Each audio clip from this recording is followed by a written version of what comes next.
UPSC ఆస్పిరెంట్స్కి శుభవార్త. మళ్ళీ రాని ఆపర్చునిటీ. మీకు దివాళీ సెలబ్రేషన్స్లో భాగంగా 10,000 రూపీస్ ఫ్లాట్ డిస్కౌంట్తో పాటు ఈఎంఐ ఆప్షన్ కూడా ఎల్టీఎక్స్ క్లాసెస్ ప్రొవైడ్ చేస్తుంది. రైట్, ఈ ఆపర్చునిటీ మీకు దివాళీ 15th నవంబర్ వరకు మాత్రమే ఉంది. తరువాత మీకు ఈ ఆపర్చునిటీ ఉండదు. And you're also getting lifetime validity on our UPSC course. UPSC course ఎల్టీఎక్స్లో తీసుకుంటే మీకు స్టేట్ ఎగ్జామ్స్ కూడా కంప్లీట్గా వీటితో పాటు ఫ్రీగా లభిస్తాయి. Do make use of this opportunity. Doubt ఉంటే ఈ నెంబర్కి కాంటాక్ట్ చేయండి. లుక్ ఎట్ దిస్ ఆర్టికల్ అమ్మా, importance of loss and damage funds. అసలు ఈ లాస్ అండ్ డ్యామేజ్ ఫండ్స్ అంటే అర్థం ఏంటి, వీటి యొక్క ఇంపార్టెన్స్ ఏంటనేది ఇవాళ మనం తెలుసుకుందాం. ఈ ఆర్టికల్లో చాలా డీటెయిల్గా ఇచ్చారు. సో ఆర్టికల్ అంతా మనం జాగ్రత్తగా చదువుకుంటూ వెళ్దాం. దీని నుంచి you can make notes. So this comes under GS paper 3 environment. మీ అందరికీ తెలుసు ఎన్వైర్న్మెంట్ అండ్ ఎకాలజీ అనేది మోస్ట్ ఇంపార్టెంట్ సబ్జెక్ట్గా మారిపోయింది as far as prelims is concerned. Even మెయిన్స్లో కూడా వెయిటేజ్ పెరుగుతుంది ఈ మధ్యన. చాలామంది స్టూడెంట్స్ ప్రిలిమ్స్లో ఎన్వైర్న్మెంట్ క్వశ్చన్స్ పెట్టడంలో స్ట్రగుల్ అవుతున్నారు కూడా. సో అందుకని దీనికి ఈ ఆర్టికల్స్ పొరపాటును కూడా మనం మిస్ అవ్వకూడదు. Let's go through this article line by line. నేను మొత్తం ఏది మిస్ చేయకుండా డీటెయిల్డ్గా చెప్తాను. మీరు ఒకసారి నీట్గా చదువుకుంటూ ఏమైనా కీవర్డ్స్ వస్తే వాటిని అక్కడ ఎక్స్ప్లెయిన్ చేస్తూ వెళ్తాను. సరేనమ్మా, let's look at this. As the climate crisis intensifies. Climate crisis ఏమవుతుంది, మనకి పెరుగుతుంది. సో 2 టర్మ్స్ మనకి ఫోకస్లోకి వచ్చాయి. ఏంటది, ఒకటి అడాప్టేషన్, రెండవది లాస్ అండ్ డ్యామేజ్. ఈ 2 పదాలు న్యూస్లో ఎక్కువగా వస్తున్నాయి. అడాప్టేషన్ అంటే అర్థం ఏంటి చూడండి. Adaptation is a proactive response to climate change, the art of survival by which communities and countries make deliberate choices to prepare for and cope with climate related challenges. Climate related challenges ఏమొస్తాయో మనకు ముందే తెలుసు. వరదలు ఎక్కువ రావచ్చు, తుఫాన్లు ఎక్కువగా రావచ్చు, మునిగిపోవచ్చు పంటలు, ఇట్లాంటివన్నీ మనకు తెలుసు. వాటిని తట్టుకోగలిగేలాగా మనల్ని మనం ప్రిపేర్ అవ్వడం, మనల్ని మనం మార్చుకోవడానికి అడాప్టేషన్ అంటాం. ఇప్పుడు వరద ఎక్కువగా వచ్చే అవకాశం ఉందంటే ఎంతసేపు వచ్చి వాటర్లో మునిగినా తడిచినా పాడవని బిల్డింగ్స్ మనం కన్స్ట్రక్ట్ చేసుకున్నాం అనుకోండి, that can be called an adaptation measure. అర్థమవుతుందా? ఈ క్లైమేట్ చేంజ్ వల్ల రావాల్సిన డేంజర్స్ ఎట్లాగో వస్తాయి, వాటిని తట్టుకోగలిగేలాగా మనల్ని మనం ఎలా మార్చుకుంటాం, దానికి తగ్గట్టుగా మనల్ని మనం మార్చుకోవడాన్ని అడాప్టేషన్ అంటాం. That is one aspect related to climate change. The other aspect in contrast, loss and damage దేని రిప్రజెంట్ చేస్తుంది? It represents the irreversible consequences of climate change. It represents irreversible consequences అంటే మనం మార్చలేని, అంటే మనం ఎన్ని చేసినా సరే ఆ లాస్ నుంచి మనం బయటపడలేము, ఖచ్చితంగా ఆ లాస్ని మనం భరించాల్సిందే. అంటే అర్థం ఏంటి? Impacts that can't be avoid చేయలేని ఇంపాక్ట్స్, ఆర్ మిటిగేటెడ్ తగ్గించలేని ఇంపాక్ట్స్. అడాప్టేషన్ ద్వారా మనం తగ్గించలేము, అవాయిడ్ చేయలేము. అటువంటి దాన్ని మనం లాస్ అండ్ డ్యామేజ్ కింద కన్సిడర్ చేస్తాం. So they encompass real losses that extend beyond monetary value.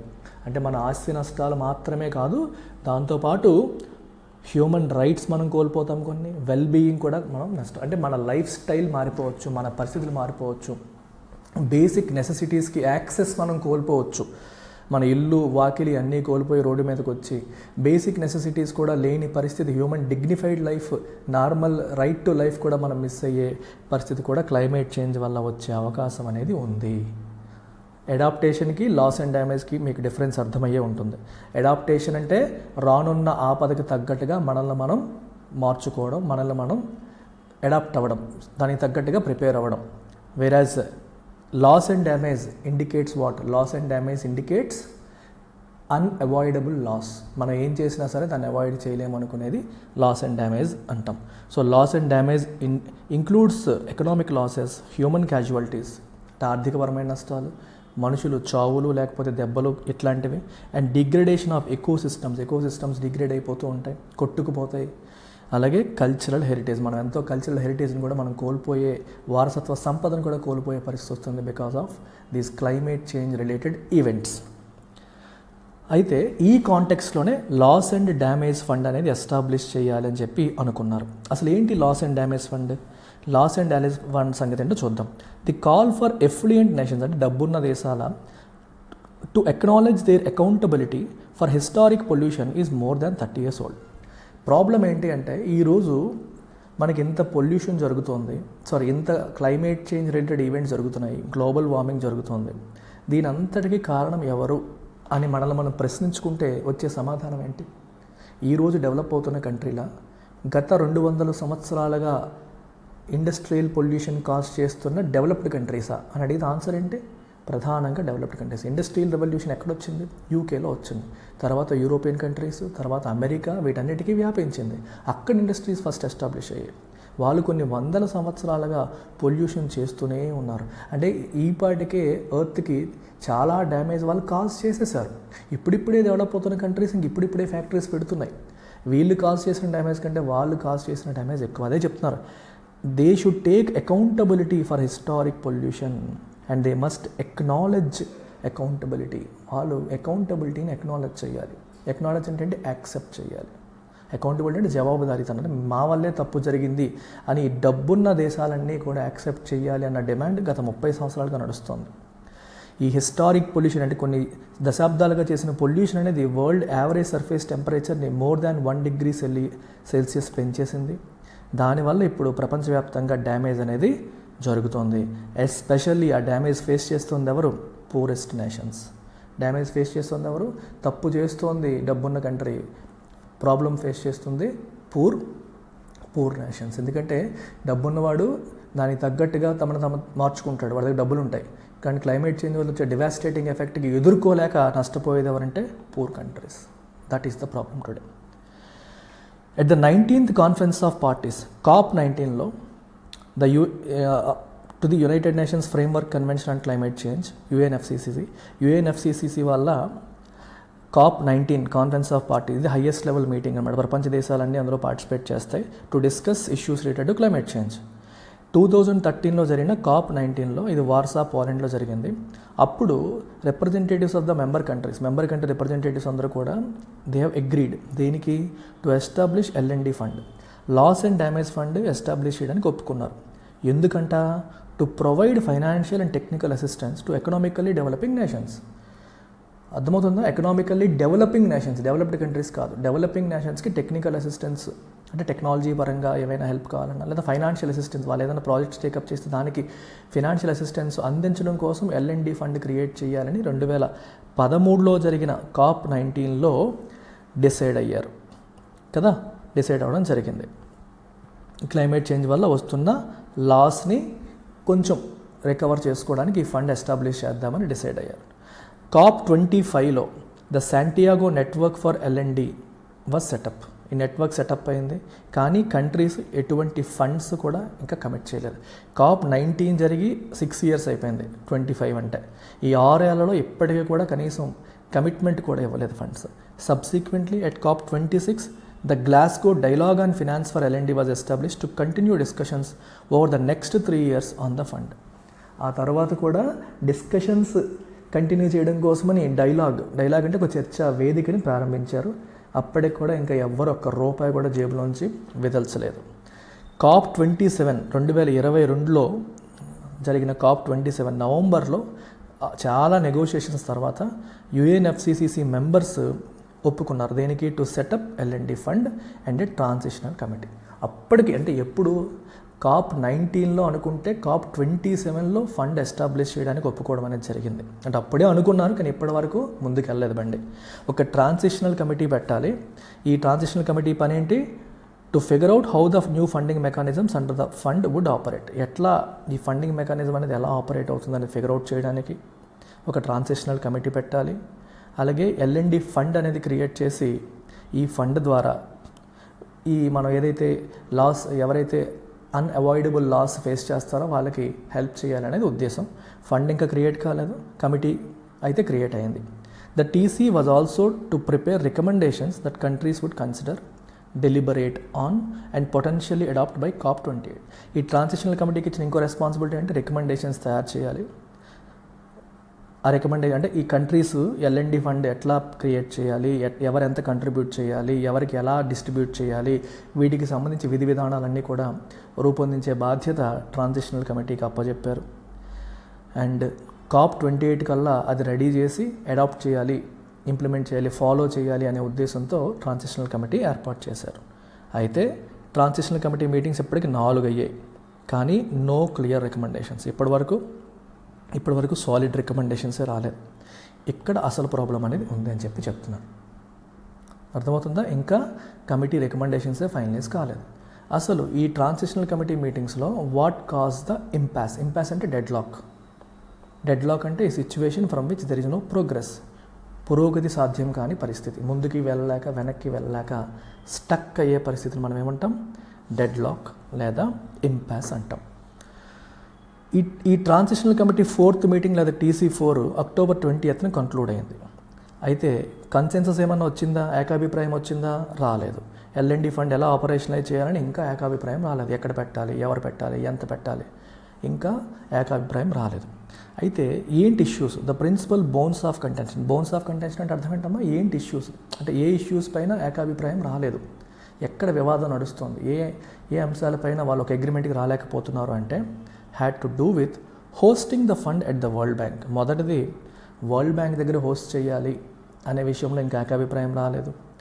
The foundational principle of common but differentiated responsibilities, very very important, CBDR. ఇది చాలా చాలా ఇంపార్టెంట్ కాన్సెప్ట్ అమ్మ, అందరూ తెలుసుకోవాలి. కామన్ బట్ డిఫరెన్షియేటెడ్ రెస్పాన్సిబిలిటీస్ అంటే అర్థం ఏంటి? ఈరోజు క్లైమేట్ చేంజ్కి ఎవరు కారణం? రిచ్ కంట్రీస్ ఉన్నాయి, పూర్ కంట్రీస్ ఉన్నాయి.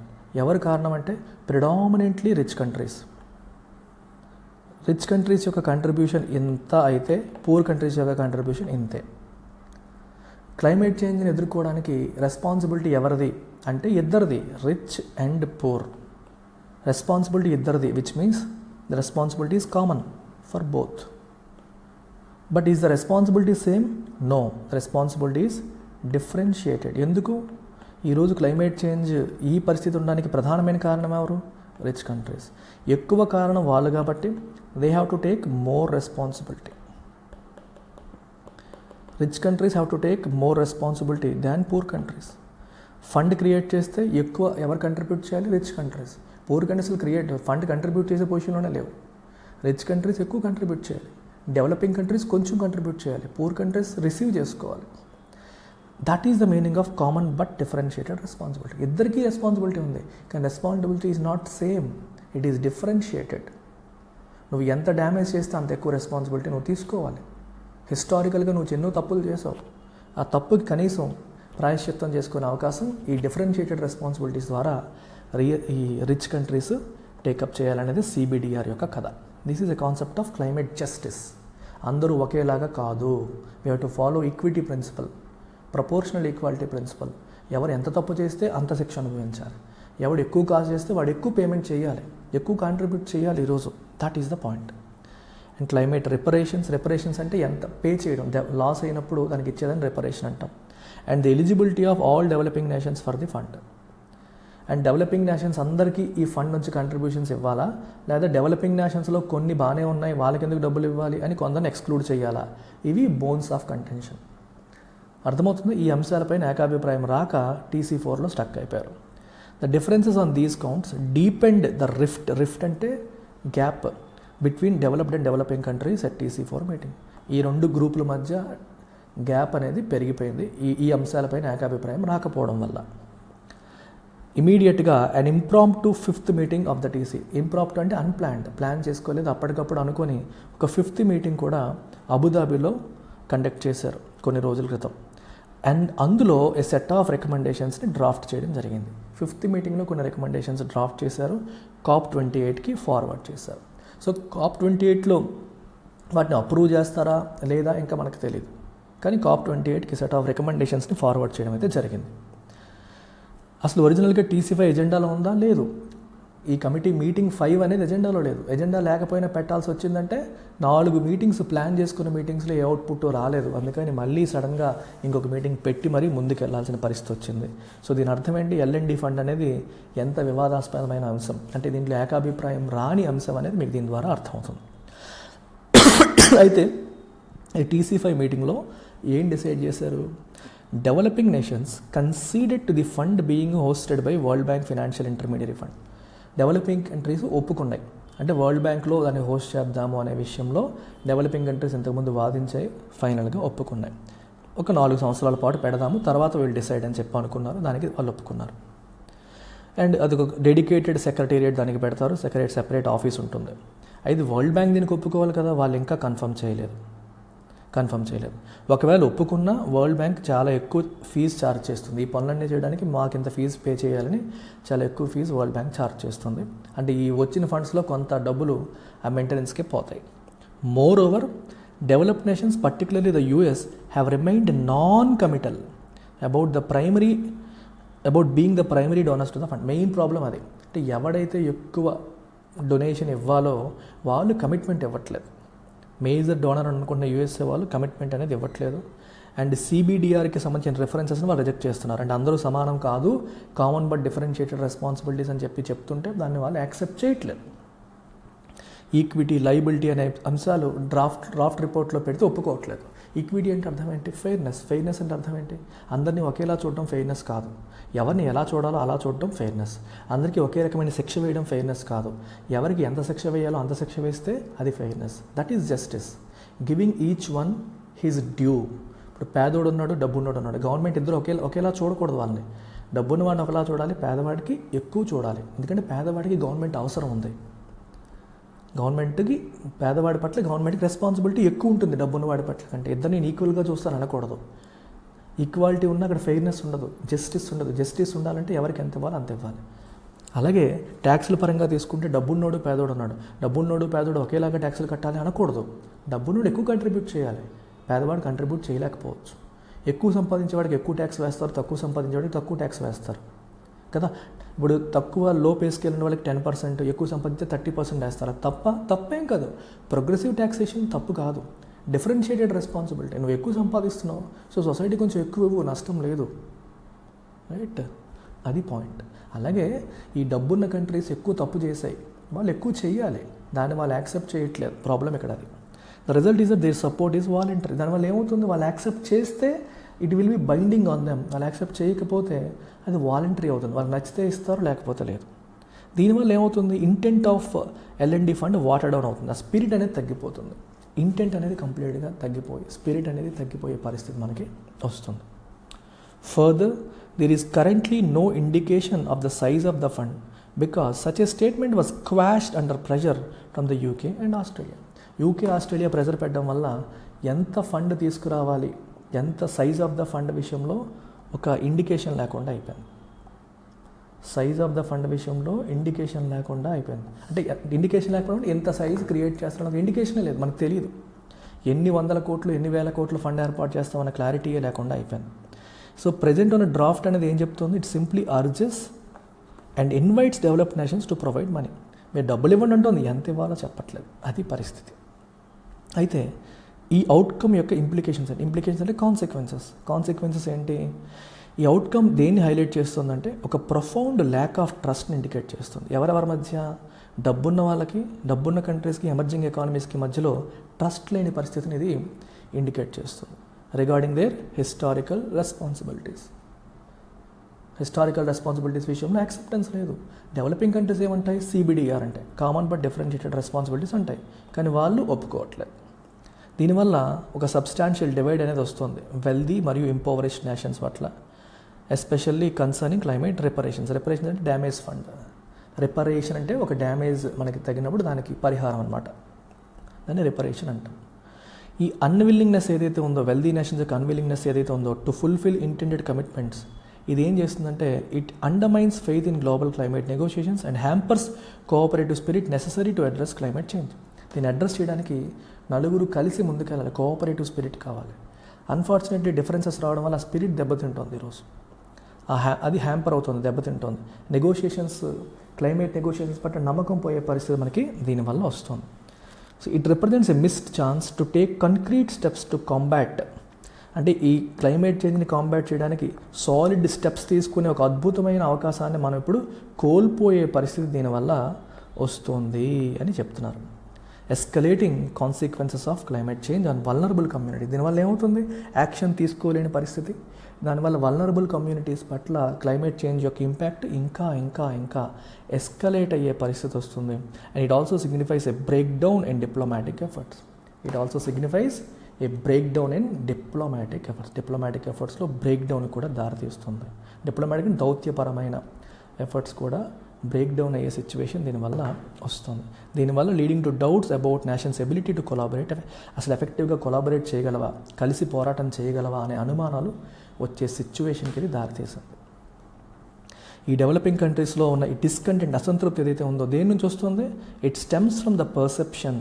దేని నుంచి వస్తుంది అంటే పర్సెప్షన్ అంటే భావన, that their concerns and needs are not adequately addressed. మా కన్సర్న్స్ని, మా నీడ్స్ని ఇంటర్నేషనల్ కమ్యూనిటీ అడ్రస్ చేయట్లేదు, మా బాధ ఎవడు పట్టించుకోవట్లేదు అన్న ఫీలింగ్ వాళ్ళకి పెరుగుతుంది.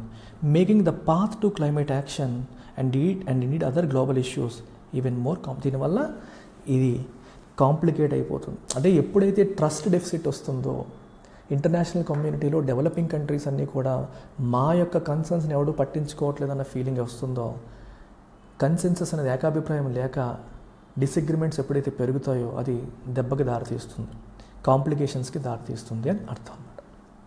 So beyond the immediate diplomatic and trust related repercussions, ఇప్పుడు ఈ సిచ్యువేషన్ వల్ల ఏం జరుగుతాయి? డిప్లొమాటిక్ రిపర్కషన్స్ వస్తాయి, అంటే దౌత్యపరమైన ఇష్యూస్ వస్తాయి, ట్రస్ట్ రిలేటెడ్ రిపర్కషన్స్ వస్తాయి. ఇవి కాకుండా the watering down of the L&D fund has wide reaching implications. Watering down అంటే దాని ఇంపాక్ట్ తగ్గిపోవడం, దాని యొక్క విలువ తగ్గిపోవడం, దాన్ని పట్టించుకోకపోవడం, రైట్? దీనివల్ల ఏమవుతుంది? వైడ్ రీచింగ్ ఇంప్లికేషన్స్, చాలా వైడ్ రీచింగ్ కాంప్లికేషన్స్ దీనివల్ల వచ్చే అవకాశం అనేది మనకి ఎంతైనా ఉంది. So that is the main problem here. Okay, water down అంటే అర్థం వీకెన్ చేసేయడం అనమాట. అది it threatens climate change, climate justice and exacerbates the suffering of vulnerable. Climate జస్టిస్ని అది థ్రెటన్ చేస్తుంది అండ్ వల్నరబుల్ కమ్యూనిటీస్ యొక్క సఫరింగ్ని ఎగ్జాసర్బేట్ అంటే ఇంకా ఎక్కువ చేస్తుంది in developing nations. Climate justice అంటే అర్థం ఏంటి? క్లైమేట్ రిలేటెడ్ ఇష్యూస్లో ఫెయిర్నెస్ ఉండాలి అనే భావన, ఈక్విటీ ఉండాలి అనే భావన. ఈక్విటీ, ఫెయిర్నెస్ అంటే అర్థం ఏంటి? ఎవరు ఎంత తప్పు చేస్తే అంత శిక్ష, అది ఫెయిర్నెస్. అందరినీ ఒకేలా చూడడం ఫెయిర్నెస్ కాదు. అందరి నుంచి ఒకే రెస్పాన్సిబిలిటీ ఎక్స్పెక్ట్ చేయడం ఫెయిర్నెస్ కాదు. In fact CBDR is an example of climate justice. Common but differentiated responsibilities అనేది ఫెయిర్నెస్. అందరిది ఒకటే రెస్పాన్సిబిలిటీ అనేది ఫెయిర్నెస్ కాదు. That is climate justice. Climate జస్టిస్ని అది దెబ్బతీస్తుంది అండ్ దీనివల్ల సఫర్ అవుతున్న కంట్రీస్కి న్యాయం చేయాలనే భావజాలం climate justice. And vulnerable countries యొక్క కమ్యూనిటీస్ యొక్క సఫరింగ్ అనేది ఇంకా పెరిగిపోయే పరిస్థితి వస్తుంది. These communities have contributed minimally to global emissions but today bear the brunt of climate change. అంతే కదా మరి, ఈ పేద దేశాల్లో ఉన్న కమ్యూనిటీస్ క్లైమేట్ చేంజ్కి అవి కాంట్రిబ్యూట్ చేసేయా? లేవు. అంటే అవి కాంట్రిబ్యూట్ చేయడం అంటే అవి పొల్యూట్ చేసేయా? చేయలేదు. సో వాటి వల్ల క్లైమేట్ చేంజ్ వచ్చిందో? రాలేదు. అంటే వాళ్ళు చెయ్యని తప్పుకి వాళ్ళు ఈరోజు బాధ, శిక్ష అనుభవించే పరిస్థితి వస్తుంది. They are bearing the brunt. Climate change వల్ల వచ్చిన ఇంపాక్ట్ని వాళ్ళు ఫేస్ చేయాల్సిన పరిస్థితి వస్తుంది. The watering down can also increase the number of humanitarian crisis. ఇది హ్యుమానిటేరియన్ క్రైసిస్ని కూడా ఇంక్రీజ్ చేయొచ్చు. ఏ రకంగా? Food shortage, people displacement, conflict and force communities to cope independently with worsening climate and its consequences. Communities ఇంకా ఒకరితో ఒకరు కలిసి కాకుండా ఇండిపెండెంట్గా ఫేస్ చేయాల్సిన పరిస్థితికి అది దారి తీయవచ్చు. ఈ సపోర్ట్ సిస్టమ్ అనేది లేకపోవడం వల్ల ఎకనామిక్ కాన్సిక్వెన్సెస్ కూడా ఉంటాయి. ఎవరికి? డెవలప్డ్ కంట్రీస్కి కూడా ఫైనాన్షియల్ క్రైసిస్లు వస్తాయి. ఇప్పుడు క్లైమేట్ చేంజ్ వల్ల ఒక కంట్రీ డివాస్టేట్ అయ్యి వాళ్ళ ఎకనామిక్ సిస్టమ్ కొలాప్స్ అయ్యి ఫినాన్షియల్ క్రైసిస్ వచ్చి ఆ కంట్రీతో లింక్ అయిన వేరే కంట్రీస్కి అది వ్యాపించే పరిస్థితులు ఉన్నాయి. ఈ economic downturns in one region can have extensive repercussions due to the interconnectedness. Globalization వల్ల ఒక దేశంలో వచ్చే ఇష్యూ ఇంకో దేశానికి వెళ్ళడం అనేది మనం చూస్తున్నాం. Without adequate L&D funds there will also be limited capacity to address environmental degradation and loss of vital ecosystem. Funds లేకపోతే ఇప్పటి వరకు జరిగిపోయింది. ఇకపై వైటల్ ఎకోసిస్టమ్ని కాపాడుకోవాలి. మనం కాపాడుకోలేని పరిస్థితి రావచ్చు. ఫర్దర్ అవి డ్యామేజ్ అవ్వచ్చు. దానివల్ల ఎన్వైరన్మెంటల్ క్రైసిస్ ఇంకా వర్సన్ అయ్యి ఇర్రివర్సిబుల్ హార్మ్ ఎర్త్కి. అంటే ఇప్పుడు ఈ డబ్బున్న కంట్రీస్ రెస్పాండ్ అవ్వకపోవడం వల్ల ఒక పేద దేశాలకే ప్రాబ్లం కాదు, పేద దేశాల్లో వచ్చిన ప్రాబ్లమ్స్ వల్ల మళ్ళీ ఈరోజు వాళ్ళకి ఎన్నో ఫండ్స్ మనం ఇవ్వకపోతే వాళ్ళు క్లైమేట్ చేంజ్ని ఫేస్ చేయడానికి సరిపడే యాక్షన్స్ తీసుకోకపోవచ్చు. ఫర్ ఎగ్జాంపుల్ గ్రీన్ టెక్నాలజీ వాళ్ళు ఇంప్లిమెంట్ చేయాలి, డబ్బులు లేవు, చెయ్యరు. వాళ్ళు ఇంకా ఫాజిల్ ఫ్యూయల్సే వాడుతూ ఉంటారు. పొల్యూషన్కి ఇంకా కాస్ట్ చేస్తూ ఉంటారు. ఇంకా కాస్ట్ చేయడం వల్ల గ్లోబల్ వార్మింగ్ ఇంకా కాంట్రిబ్యూట్ చేస్తారు. ఇంకా కాంట్రిబ్యూట్ చేయడం వల్ల మళ్ళీ అది రిచ్ కంట్రీస్లో కూడా సఫరింగ్ రావచ్చు. వాళ్ళ ఫైనాన్షియల్ సిస్టమ్ కొలాప్స్ అవ్వచ్చు. దాంతో లిక్ అయిన వేరే కంట్రీస్ ఫైనాన్షియల్ సిస్టమ్ కూడా అది ఎఫెక్ట్ చేసే పరిస్థితి ఉంటుంది. బికాస్ ఆఫ్ గ్లోబలైజేషన్ అన్ని ఇంటర్ కనెక్టెడ్గా ఉన్నాయి కాబట్టి. అందుకని రిచ్ కంట్రీస్ వదిలేస్తే అవ్వదు. నాకు సంబంధం లేదు అని వదిలేయకూడదు. It's like this. మీకు ఒక చిన్న ఎగ్జాంపుల్ చెప్తాను. ఒక ఏరియాలో దేర్ ఆర్ సమ్ పీపుల్, కొందరు రిచ్ కొందరు పూర్ అనుకోండి, కలిసి ఉంటున్నారు. ఇతనికి ఒక ఫీవర్ వచ్చింది, లేదా ఒక జబ్బు వచ్చింది, ఒక డిసీజ్ వచ్చింది. Let's say it is contagious, అంటే వ్యాపించేస్తుంది. ఇతని దగ్గర డబ్బులు లేవు, నో మనీ. వీళ్ళంటారు మాకేంటి సంబంధం అంటారు. మేమెందుకు ఇవ్వాలి, మేమెందుకు సాయం చేయాలి, మా వాళ్ళు కాదు కదా, వాళ్ళకి ఇవ్వాల్సిన అవసరం లేదు. మిగిలిన వాళ్ళు కంట్రిబ్యూట్ చేయట్లేదు, మిగిలిన వాళ్ళు పట్టించుకోవట్లేదు అనుకోండి. సో మిగిలిన వాళ్ళు పట్టించుకోవట్లేదు అనుకోండి, అప్పుడు ఏమవుతుంది, ఇతనికి ఆ జబ్బు తగ్గుతుందా? తగ్గకుండా అది కంటీజియస్ కాబట్టి వేరే వాళ్ళకి స్ప్రెడ్ అవుతుంది. That is what they are saying. ఇవి రిచ్ కంట్రీస్, ఇది పూర్ కంట్రీకి ప్రాబ్లం ఉంది, ప్రాబ్లమ్ని ఫేస్ చేయలేకపోతుంది. నువ్వేమో ఫండ్స్ ఇవ్వకపోతే ఏమవుతుంది, ఆ ప్రాబ్లం వల్ల వాడిపోతాడు, ఆ కంట్రీ సఫర్ అవుతుంది. దాంతో లింక్ అయిన వేరే కంట్రీస్ కూడా సఫర్ అయ్యే పరిస్థితి వస్తుంది. వాళ్ళు క్లైమేట్ చేంజ్ ఇంకా ఎగ్జాసర్బేట్ చేస్తారు, ఇంకా ఎక్కువ పొల్యూట్ చేస్తారు. గ్రీన్ టెక్నాలజీస్లో ఎగ్జాంపుల్ చెప్పాను. దానివల్ల అది ఇంకా వర్సనే అందరూ ఇంపాక్ట్ అయ్యే పరిస్థితి వస్తుందన్నమాట. అందుకనే అలా వదిలేయకూడదు, మాకు సంబంధం లేదని వదిలేయకూడదు, రిచ్ కంట్రీస్ యాక్షన్ తీసుకోవాలనేది point. And climate change induced instability can have security implications as well. Conflicts పెరుగుతాయి, టెన్షన్స్ పెరుగుతాయి, అండ్ అది అక్రాస్ బార్డర్స్ స్పిల్ ఓవర్ అయ్యి దేశాల మధ్య వార్స్కి, వేరే వాటికి కూడా కారణమయ్యే పరిస్థితి కూడా రావచ్చు. L&D ఫండ్స్ వస్తే క్లైమేట్ జస్టిస్ ఎలా ఎన్ష్యూర్ అవుతుంది? ఇప్పుడు ఇదంతా ఎందుకు చెప్తున్నారంటే L&D ఫండ్స్ కావాలి అని. దానివల్ల జస్టిస్ ఎలా ఎన్ష్యూర్ అవుతుంది చూడండి ఒకసారి. As we strive to mitigate the worst impacts of climate change, we must remember that adaptation and L&D are not mutually exclusive. Adaptation L&D mutually exclusive కాదు. అంటే ఇదర్ అడాప్టేషన్ లేదా L&D అనుకోకండి. They exist on a continuum of climate resilience. అంటే రెండు ఇంపార్టెంటే, ఒకే line పైన ఉంటాయి. మనం వీలైనంత వరకు చేయగలిగితే అడాప్ట్ అవ్వాలి, అంటే క్లైమేట్ చేంజ్ని తట్టుకునేలా తయారవ్వాలి. అడాప్ట్ అయినప్పటికీ అవ్వలేని పరిస్థితి వచ్చి లాస్ వస్తుంది. ఆ లాస్ వచ్చినప్పుడు తిరిగి రైజ్ అవ్వడానికి, పడిపోతాం కదా, రైజ్ అవ్వడానికి వీ నీడ్ ఫండ్స్. అది L&D ఫండ్ ప్రొవైడ్ చేస్తుంది. Both have a place in our collective efforts to combat climate change. రెండు అవసరమే చూడండి. Successful response to climate change requires us to balance the proactive measures of adaptation కోసం proactive measures తీసుకోవాలి, plus financial responsibility, moral and financial responsibility of addressing the losses and damages that are regrettably an inescapable part of climate altered world. మనం వీలైనంత ప్రయత్నం చేస్తాం ప్రొయాక్టివ్గా, సరిపోకపోయినప్పుడు ఏం చేస్తాం, సరిపోకపోయినప్పుడు మనం climate adapt చేయడానికి ప్రయత్నం చేస్తాం, అయినప్పటికీ ఇంకా అన్అవాయిడబుల్ డ్యామేజ్ జరుగుతూ ఉంటుంది ఇంకోవైపు. ఈ అన్అవాయిడబుల్ డ్యామేజ్ని మనం ఎలా ఓవర్కమ్ చేస్తాం? How do we overcome the unavoidable damage? ఆ లాసెస్ అండ్ డ్యామేజెస్ని ఎలా అడ్రస్ చేస్తాం? Using this fund. ఈ ఫండ్ లేకపోతే డ్యామేజ్ని ఓవర్కమ్ చేయలేక స్టక్ అయ్యే పరిస్థితులు వస్తాయి. అందుకనే ఈ L&D ఫండ్ని తీసుకొచ్చారు. It was conceived as a critical component of global climate action, recognising that some of the consequence of climate change are irreversible. ఇది కీవర్డ్.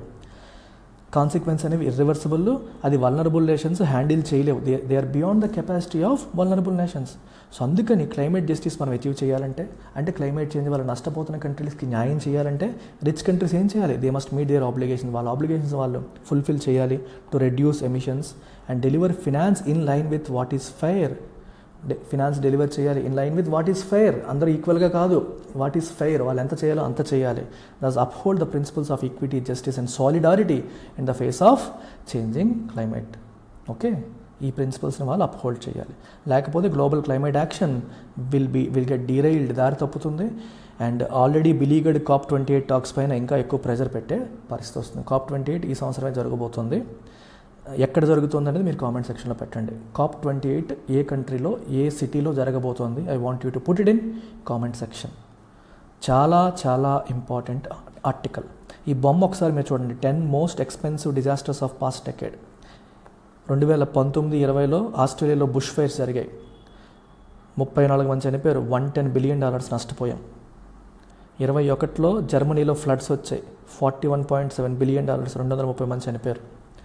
2017లో ఆగస్టులో ఇక్కడ హరికేన్స్ వచ్చాయి, $107 బిలియన్, 4,600 డెత్. ఇక్కడ $65 బిలియన్, 134. చూడండి ఎంత నష్టపోయాయి కంట్రీస్. కాలిఫోర్నియాలో వైల్డ్ ఫైర్స్, $148 బిలియన్, 103 డెత్స్. ఇట్లా ఎంతోమంది ప్రాణ నష్టం, ధన నష్టం, ఎకోసిస్టమ్స్ కూడా క్లైమేట్ చేంజ్ రిలేటెడ్ ఈవెంట్స్ వల్ల మనం కోల్పోయే పరిస్థితులు వచ్చాయన్నమాట. సో ఓవరాల్గా ఈ ఆర్టికల్లో మనం నేర్చుకున్నది ఏంటి, చదువుకున్నది ఏంటి, నేర్చుకున్నది ఏంటి, ఒక quick 1 minute summary. We have learned about what is adaptation, climate change పరంగా అడాప్టేషన్ అంటే అర్థం ఏంటి. We have also learned about loss and damage fund అంటే అర్థం ఏంటి. We have also learned about another important keyword common but differentiated responsibilities అంటే ఏంటో తెలుసుకున్నాం. We have also spoken about climate justice గురించి మనం తెలుసుకున్నాం. అంటే క్లైమేట్ చేంజ్ రిలేటెడ్ అంశాల్లో జస్టిస్, ఫెయిర్నెస్ అనేది ఉండాలి, అందరికీ ఈక్వల్ రెస్పాన్సిబిలిటీ ఉండదు, అలాగే నష్టపోతున్న కంట్రీస్కి న్యాయం జరగాలి అనే భావజాలం క్లైమేట్ జస్టిస్. ఇవన్నీ కూడా ఈరోజు వచ్చాయి. ఇంకా other keywords COP, Conference of Parties, ఇప్పుడు జరగబోతుంది 28, and UNFCCC, United Nations framework convention on climate Change. దీంట్లో భాగంగా జరిగే హయ్యెస్ట్ లెవెల్ మీటింగ్స్ని కాప్ అంటారు, COP, కాన్ఫరెన్స్ ఆఫ్ పార్టీస్ అంటారు. ఇందులోనే డిస్కషన్స్ అనేవి జరుగుతాయి. And as far as L&D fund is concerned, we are talking about TC, transitional committee. ఈ transitional committee is responsible for recommending actions, ఏం చేయాలి, ఫండ్ ఎక్కడ ఎస్టాబ్లిష్ చేయాలి ఏంటి అనేది వాళ్ళు డిసైడ్ చేస్తారు, వాళ్ళు రికమెండ్ చేస్తారు. అండ్ దీని గురించి మొట్టమొదటిసారి మాట్లాడింది 2013లో ఫస్ట్ టైం L&D ఫండ్ గురించి వార్సా, పోలాండ్లో COP19లో ఫస్ట్ టైం మాట్లాడడం అనేది జరిగింది. Was first discussed in COP19, కానీ ఇప్పటికీ ఇంప్లిమెంట్ కాలేదు. 28కి వచ్చేసాం. So optional infinity, UPSC optionals prepare అయ్యే వాళ్ళు ప్రతి ఒక్కరికి ఆప్షనల్ కూడా అవసరమే కదా మనకి. సో పబ్లిక్ అడ్మినిస్ట్రేషన్ లేదా PSIR, సోషియాలజీ లేదా ఆంథ్రోపాలజీ లేదా తెలుగు లిటరేచర్, వీటిలో ఏది కావాలన్నా you can go for hour optional infinity course. And you can also switch among the courses, వీటిలో ఒకదాని నుంచి ఒకదానికి స్విచ్ అయ్యే ఆప్షన్ కూడా మీకు ఉంటుంది. 24,000 రూపీస్కి ఇది మనం అందిస్తున్నాం. 8,000 per month EMI ఆప్షన్ కూడా మీకు ఉంది. 6,000 రూపీస్ డిస్కౌంట్ లభిస్తుంది అండ్ EMI ఆప్షన్ ఉంది. లైఫ్ టైం వ్యాలిడిటీ లభిస్తుంది. ఈ నెంబర్కి కాంటాక్ట్ చేసి మీరు జాయిన్ అవ్వచ్చు. So look at this article written by an retired IPS officer, oped article, పెద్దది ఇది కూడా. సో దీనికి అదేంటో చూద్దాం. Move towards EFIR but with caution. EFIR వైపు మనం అడుగులు వేయాలి, కాకపోతే కొంచెం జాగ్రత్తగా అని చెప్పేసి అంటున్నారు. ఎవరు అంటున్నారు? లా కమిషన్ ఆఫ్ ఇండియా వాళ్ళు వాళ్ళ రిపోర్ట్లో రికమెండ్ చేస్తున్నారనమాట. In cases where the accused is not known, registration of an EFIR should be allowed for all cognisable offences. అన్ని కాగ్నిజబుల్ అఫెన్సెస్కి EFIR అనేది మీరు అలౌ చేయాలి, రిజిస్ట్రేషన్ అలౌ చేయాలి అని చెప్తున్నారు. In cases where accused is not known. So ఇక్కడ మీకు చాలా కీవర్డ్స్ వస్తాయి. I will cover all of them 1 by 1. తొందరపడద్దు, స్లోగా డీటెయిల్గా వెళ్దాము. This comes under GS paper 2. So ఈ ఆర్టికల్లో మనం తెలుసుకోబోయే అంశాలు: ఒకటి, వాట్ ఈజ్ అన్ FIR అంటే అర్థం ఏంటి. తర్వాత what is a cognisable offence అంటే అర్థం ఏంటి. ఓకేనా, కాగ్నిజబుల్ అంటే అర్థం ఏంటి మనం తెలుసుకుందాము. అలాగే నాన్ కాగ్నిజబుల్ అఫెన్స్ అంటే మీనింగ్ ఏంటి, ఈ రెండింటికి డిఫరెన్స్ ఏంటి, కాగ్నిజబుల్కి నాన్ కాగ్నిజబుల్కి డిఫరెన్స్ ఏంటి. వాట్ ఈజ్ జీరో ఎఫ్ఐఆర్ అంటే మీనింగ్ ఏంటి. ఇప్పుడు ఫైనల్గా చెప్తున్నా వాట్ ఈజ్ EFIR, ఈ ఆర్టికల్లో చెప్తున్న EFIR యొక్క మీనింగ్ ఏంటి. ఇవన్నీ మనం ఈ ఆర్టికల్లో మనం తెలుసుకోబోతున్నాం. సరేనా? అయితే ఆర్టికల్లోకి అందులో ఎక్కువ ప్రొసీజరల్ ఆస్పెక్ట్స్ ఉన్నాయి. సో మీకు కాన్సెప్ట్ ఎక్కువగా లేదు. సో అందుకని కాన్సెప్ట్ నేను ఇలా వైట్ బోర్డ్ పైన కవర్ చేస్తాను. తర్వాత ఆర్టికల్లో ఇంపార్టెంట్ పాయింట్స్ మనం అక్కడ చూద్దాం. First let's talk about FIR. అసలు FIR అనే దాని గురించి మనం మాట్లాడదాం. FIR ఫుల్ ఫామ్ ఏంటి? First information report. FIR అంటే ఫస్ట్ ఇన్ఫర్మేషన్ రిపోర్ట్. ఇది IPCలో డిఫైన్ చేశారా? నో, డిఫైన్ చేయలేదు. CRPCలో డిఫైన్ చేశారా? కోడ్, క్రిమినల్ ప్రొసీజర్ కోడ్, దీంట్లో డిఫైన్ చేశారా? దాంట్లో కూడా డిఫైన్ చేయలేదు. మరి ఎక్కడ మెన్షన్ చేశారు? It is mentioned in police regulations or rules. ఓకేనా? FIR అనే పదం అనేది ఎక్కడ మెన్షన్ చేయలేదు, కానీ police regulations or rules which are part of section 154 of CrPC.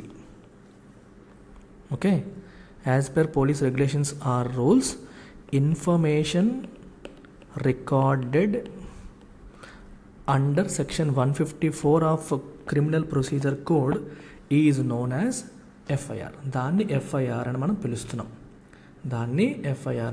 పిలుస్తున్నాం. సో ఈ ఎఫ్ఐఆర్ అనేది ఏంటి? ఇన్ఫర్మేషన్ రికార్డెడ్ అన్నాం. ఏ రకంగా రికార్డ్ చేస్తారు? In a form of document, ఒక డాక్యుమెంటరీ ఫామ్లో రికార్డ్ చేస్తారు. ఎవరు రికార్డ్ చేస్తారు? పోలీస్. ఎలా రికార్డ్ చేస్తారు? After listening to complainant. Complainant అంటే కంప్లైంట్ ఇచ్చే వ్యక్తి. ఎట్లా ఇస్తారు కంప్లైంట్? ఎయిదర్ వారల్లీ అంటే నోటితో వాళ్ళు చెప్తే పోలీస్ రాస్తారు, లేదా రిటర్న్ ఫార్మాట్లో రాయడం అనేది జరుగుతుంది. ఓకేనా? వాళ్ళు చెప్పింది విని ఫ్యాక్ట్స్ అన్నీ వెరిఫై చేసుకున్నాక పోలీస్ తయారు చేసే డాక్యుమెంట్నే మనం ఎఫ్ఐఆర్ అంటాం. మరి ఎఫ్ఐఆర్లో ఉండే డీటెయిల్స్ ఏంటి? ఎఫ్ఐఆర్లో ఏం డేటా, ఏం డీటెయిల్స్ మెయింటైన్ చేస్తారు? డీటెయిల్స్ ఆఫ్ క్రైమ్, అసలు ఏం తప్పు జరిగింది, ఏంటి ఆ క్రైమ్, అదంతా చెప్తారు. అండ్ ఎలీజ్డ్ క్రిమినల్, ఎవరిపైన ఆరోపణ ఉంది. ఎలీజ్డ్ అంటే ఆరోపణ ఎదుర్కొంటున్న వ్యక్తి ఎవరు, ఇవన్నీ కూడా ఎఫ్ఐఆర్లో మెన్షన్ చేస్తారు. అయితే ఈ ఎఫ్ఐఆర్ అనేది రూల్స్ ఏం చెప్తున్నాయి అనేది కూడా మనం ఒకసారి గమనించాలి. ఓకేనా? ఎఫ్ఐఆర్కి సంబంధించిన రూల్స్. ఇంకొక పాయింట్ కూడా మనం మిస్ అయిపోయాం. డీటెయిల్స్ ఆఫ్ ద క్రైమ్ ఇందులో మెన్షన్ చేయాలి, వాళ్ళు ఇచ్చింది డాక్యుమెంట్ రూపంలో చేయాలి. And then it has to be signed by the complainant. ఎవరైతే కంప్లైంట్ ఇస్తున్నాడో అతను సంతకం పెట్టాలి. ఇలా ఉంటేనే అది ఎఫ్ఐఆర్ అవుతుంది. సంతకం పెట్టకపోతే అవుతుంది. సంతకం అనేది చాలా ఇంపార్టెంట్ పాయింట్. ఒకటి, క్రైమ్కి సంబంధించిన ఇన్ఫర్మేషన్ ఉండాలి. 2, it should be written, it should be in a form of written document, లేదా ఇప్పుడు ఈ ఎఫ్ఐఆర్లో ఎలక్ట్రానిక్ డాక్యుమెంట్ అవుతుంది. అండ్ 3వది, it should be signed. Most important thing is signed.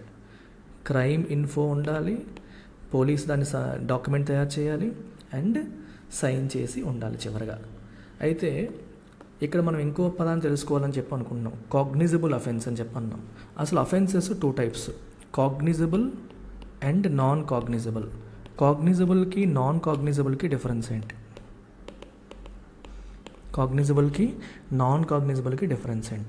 Cognisable offence అంటే అర్థం ఏంటి అంటే, చూడండి, ఏ నేరానికైతే the police can arrest without a warrant అవసరం లేకుండా ఏ నేరానికైతే పోలీసులు అరెస్ట్ చేయగలుగుతారో ఆ నేరాల్ని కాగ్నిజబుల్ అఫెన్సెస్ అంటాము. ఓకేనా? కాగ్నిజబుల్ అఫెన్సెస్ అంటాము. అండ్ దేనికైతే వారెంట్ లేకుండా అరెస్ట్ చేయలేరో అవి నాన్ కాగ్నిజబుల్ అఫెన్స్ అని చెప్పేసి అంటాం. నాన్ కాగ్నిజబుల్ అఫెన్సెస్కి వారెంట్ మ్యాండేటరీ. కోర్ట్ ఆర్డర్ తీసుకొచ్చి కానీ వాళ్ళు అరెస్ట్ అనేది చేయలేరు. వారెంట్ ఉందా అని మరి సినిమాల్లో అడుగుతుంటారు చూడండి. కోర్ట్ ఆర్డర్ తెచ్చి ఆ పర్మిషన్ తెచ్చుకొని అరెస్ట్ చేయొచ్చు, లేదా ఇన్వెస్టిగేషన్ చేయొచ్చు. కానీ కాగ్నిజబుల్ అఫెన్సెస్కి ఇమీడియట్గా వాళ్ళు ఇన్వెస్టిగేషన్ అనేది చేసుకోవచ్చు. ఇప్పుడు ఫర్ ఎగ్జాంపుల్ మర్డర్ ఉంది, రేప్ ఉంది, డౌరీ డెత్ ఉంది, కిడ్నాప్ ఉంది, థెఫ్ట్ ఉంది, ఇట్లాంటివన్నీ ఉన్నాయనుకోండి. ఇవన్నీ పెద్ద పెద్ద అఫెన్సెస్. వాటికి వారెంట్ తెచ్చి ఇవన్నీ చేసేది తెల్లారిపోతుంది. ఇన్వెస్టిగేషన్ ఇమీడియట్గా స్టార్ట్ చేయాలి, అనుమానం వస్తే అరెస్ట్ చేసేయాలి. అట్లాంటి వాటిని మనం కాగ్నిజబుల్ అఫెన్సెస్ అని చెప్పేసి అంటాం. ఓకేనా? మర్డరు, రేపు, థెఫ్ట్, కిడ్నాపింగ్ ఇట్లాంటివన్నీ కూడా కాగ్నిజబుల్ అఫెన్సెస్ అన్నమాట, గుర్తుపెట్టుకోండి. సో మీకు ఇప్పుడు కాగ్నిజబుల్ అఫెన్స్ అంటే ఏంటో అర్థమైంది, నాన్ కాగ్నిజబుల్ అఫెన్స్ అంటే ఏంటో అర్థమైంది, ఎఫ్ఐఆర్ అంటే ఏంటో కూడా అర్థమైంది. మరి జీరో ఎఫ్ఐఆర్ అంటే అర్థం ఏంటి, తర్వాత ఈ ఎఫ్ఐఆర్ అంటే అర్థం ఏంటి? జీరో ఎఫ్ఐఆర్ అంటే అర్థం ఏంటి? ఇప్పుడు ఒక అమ్మాయి లేదా ఒక అమ్మాయి ఉంది, ఒక పోలీస్ స్టేషన్కి వెళ్ళింది, కంప్లైంట్ ఇచ్చింది. అది యాక్చువల్గా కాగ్నిజబుల్ అఫెన్సే, ఒక పెద్ద అఫెన్సే. కాకపోతే ఇది PS1 అనుకోండి, ఇది PS2 జ్యూరిస్డిక్షన్లో జరిగిన క్రైమ్. అంటే ఈ పోలీస్ స్టేషన్ పరిధిలో ఈ క్రైమ్ జరగలేదు, పక్క పోలీస్ స్టేషన్ పరిధిలో జరిగింది.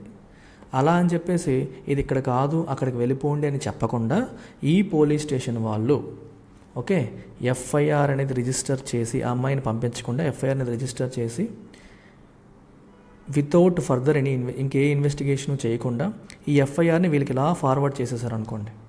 అప్పుడు ఈ పర్టికులర్ ఎఫ్ఐఆర్ ఏదైతే ఉందో, ఫార్వర్డ్ చేయబడ్డ ఎఫ్ఐఆర్ ఏదైతే ఉందో, దీన్ని జీరో ఎఫ్ఐఆర్ అంటాం. ఈ ఎఫ్ఐఆర్కి నెంబర్ కూడా ఇవ్వరు, నో నెంబర్ ఈజ్ గివెన్, దానికి నెంబర్ కూడా ఇవ్వరు. సో ఈ PS2కి వెళ్ళిన తర్వాత they will register A fresh FIR, అంటే ఒరిజినల్ జ్యూరిస్డిక్షన్కి వెళ్ళాక అక్కడ ఫ్రెష్ ఎఫ్ఐఆర్ అనేది రిజిస్టర్ చేస్తారనమాట.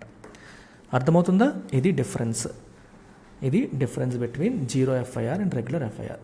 సో దీనికి జీరో ఎఫ్ఐఆర్కి రెగ్యులర్ ఎఫ్ఐఆర్ నెంబర్ అనేది ఇవ్వరు. ఒరిజినల్ జ్యూరిస్డిక్షన్కి వెళ్ళాక ఎఫ్ఐఆర్ నెంబర్ అనేది ఇవ్వడం జరుగుతుంది. ఫ్రెష్ ఎఫ్ఐఆర్ ఫైల్ చేసి ఇన్వెస్టిగేషన్ అనేది స్టార్ట్ చేస్తారు. ఇది story. Now let's come to e-FIR. The core aspect of this particular article is e-FIR. E-FIR అంటే అర్థం ఏంటో ఒకసారి చూడండి. సో ఈఎఫ్ఐఆర్ కథ ఏంటనేది మనం ఒకసారి గమనిద్దాం. లా కమిషన్ వాళ్ళ రిపోర్ట్లో ఈఎఫ్ఐఆర్ అంటే ఏంటి అని చెప్పలేదు, కానీ ఇక్కడ ఈ ఆర్టికల్లో మెన్షన్ చేశారు. ఏంటి ఈఎఫ్ఐఆర్ అనేది ఈ ఆర్టికల్లో మెన్షన్ చేయడం అనేది జరిగిందనమాట. సో అదేంటనేది మనం ఒకసారి చూద్దాం. ఓకే, ఒకసారి ఇది అబ్జర్వ్ చేయండి. ఇక్కడ ఏదైతే నేను హైలైట్ చేసిన అబ్జర్వ్ చేయండి. The concept of EFIR is nothing but obtaining information or complaint through electronic means using a common national portal and then getting the information or complaint signed by the complainant physically within 3 days to convert the complaint into an actual FIR. మీకు అర్థమైందా? E-FIR అంటే ఏమీ లేదమ్మా. ఇందాక FIR చెప్పినప్పుడు మీకు ఏం చెప్పాను? ఒకటి, క్రైమ్ యొక్క ఇన్ఫర్మేషన్ అనేది గ్యాదర్ చేయాలి అని చెప్పాను ఎఫ్ఐఆర్లో. అలాగే ఎవరైతే కంప్లైనెంట్ ఉన్నారో కంప్లైనెంట్ నుంచి ఇన్ఫర్మేషన్ అనేది మనం గ్యాదర్ చేసి ఓరల్గా కావచ్చు, రిటర్న్ ఫార్మాట్లో కావచ్చు, గ్యాదర్ చేసిన తర్వాత దీన్ని పోలీసు ఒక డాక్యుమెంట్ ఫార్మాట్లో ప్రిపేర్ చేయాలి. దీనిపైన కంప్లైనెంట్ యొక్క సిగ్నేచర్ అనేది తీసుకోవాలి. ఈ 3 జరిగితే అప్పుడు దాన్ని ఎఫ్ఐఆర్ అంటామని చెప్తున్నాం. ఎఫ్ఐఆర్ దేనికి మస్ట్ మ్యాండేటరీ? కాగ్నిజబుల్ అఫెన్స్కి. కాగ్నిజబుల్ అఫెన్స్ అంటే ఏంటి? దేనికైతే వారెంట్ అవసరం లేకుండా అరెస్ట్ చేసే అధికారం పోలీసులకు లభిస్తుందో అటువంటి తీవ్రమైన నేరాలు లైక్ మర్డరు, థెఫ్ట్, రేపు ఇట్లాంటివి అనమాట. సో మరి ఈఎఫ్ఐఆర్ అంటే అర్థం ఏంటి? ఇక్కడ ఏంటి? ఓరల్గా లేదా ఎలక్ట్రానిక్గా రిటర్న్గా తీసుకొని డాక్యుమెంట్ పరంగా ఆయన రాస్తాడు పోలీస్, అక్కడ చేతిరాత నడుస్తుంది. ఇక్కడ ఏమంటున్నారంటే nothing but obtaining the information through electronic means. అంటే మనం ఒక నేషనల్ పోర్టల్ వెబ్సైట్ ఉంటుంది గవర్నమెంట్ వెబ్సైట్లో వాళ్ళు ఇచ్చిన డేటా అంతా నువ్వు వినేసి టైప్ చేస్తావు అనమాట. Instead of writing pen paper use చేసి రాయకుండా వెబ్సైట్లో డేటా అంతా మనం తీస్తాం. కామన్ నేషనల్ పోర్టల్ని ఉపయోగించి ఇన్ఫర్మేషన్ని గ్యాదర్ చేయడము and then getting the information or complaint signed by the complainant physically. మీకు ఆన్లైన్లో రిజిస్టర్ చేసేసి ఎఫ్ఐఆర్ మొత్తం అంతా డేటా అంతా క్యాప్చర్ చేసేసి దాన్ని ప్రింటింగ్ అనేది ఆన్లైన్లో జరుగుతుంది. అంటే ప్రింటర్ పెట్టి ప్రింట్ తీసి తర్వాత దాన్ని ఫిజికల్గా వితిన్ 3 days దాన్ని ఫిజికల్గా ఆయనతో సైన్ చేయించాలి. అప్పుడే అది యాక్చువల్ ఎఫ్ఐఆర్గా మారుతుంది. అర్థమవుతుందా? సో దీన్ని బట్టి మనకి ఏమర్థమవుతుంది? It is obvious that EFIR is not an automatically registered FIR using electronic means. అంటే ఆన్లైన్లోనే రిజిస్ట్రేషన్ అవ్వదు. ఆన్లైన్లో డేటా క్యాప్చర్ మాత్రమే జరుగుతుంది.